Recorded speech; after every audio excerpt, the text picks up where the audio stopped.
এই বিয়ে হবে না, বরের সাথে আমার হিসাব নিকাশ আছে। ও অভিদ, তুই এখানে? হ্যাঁ আমি এখানে। গুইনা গুইনা 3 লাখ টাকা দিবি, নাহলে তোর বিয়ে বন্ধ। দেখ বন্ধু, এখানে অনেক মানুষজন আছে, কোনো সিনকেট করিস না। আমি কালকে বাসায় এসে তোর সাথে কথা বলবো, তুই এখন যা প্লিজ।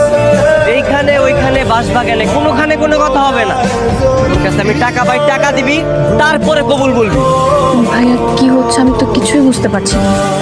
আমি তো নিজেই কিছু বুঝতে পারতেছি না।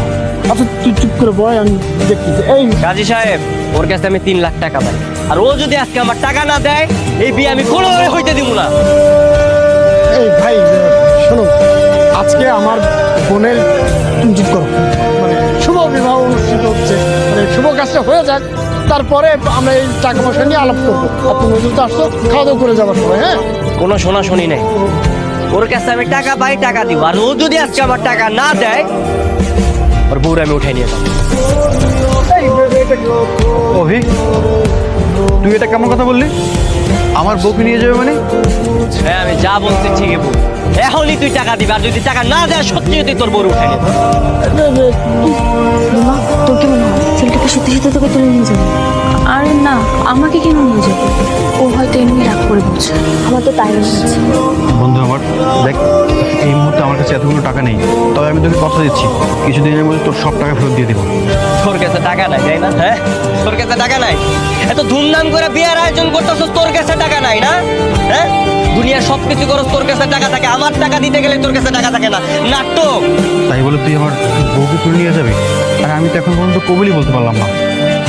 আমি তোর বউ নিয়ে যেতেছি, টাকা দিয়া বউ নিয়ে এসে তারপরে কবুল বলবি, বুঝছো? এই আসো। আমি কোথায় যাব? আমি কোথাও যাব না। এই একদম চুপ, চলো। হাত ধরে কি চুপ?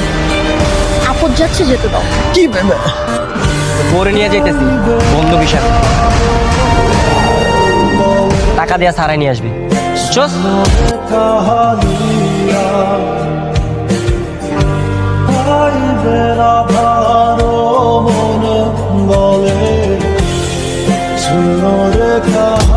অভি, এটা কি? বউ, তুই বিয়ে করে ফেলছিস? আমরা তোর মা বাবা, তুই আমাদেরকে না জানিয়ে বিয়ে করে ফেললি? আরে আমার বউ না, আরেকজনের বউ। আরেকজনের বউ তোর সঙ্গে তোর বাড়িতে কেন? ইয়ামিনের বউ। ইয়ামিন ওরে বিয়ে করতেছিল, ওরে বিয়ের আসর ঠিক করে তুইলাম। ভুলে এনেছিস কেন? আঙ্কেল, আপনার এই গুন্ডা ছেলেকে বলুন আমাকে ছেড়ে দিতে।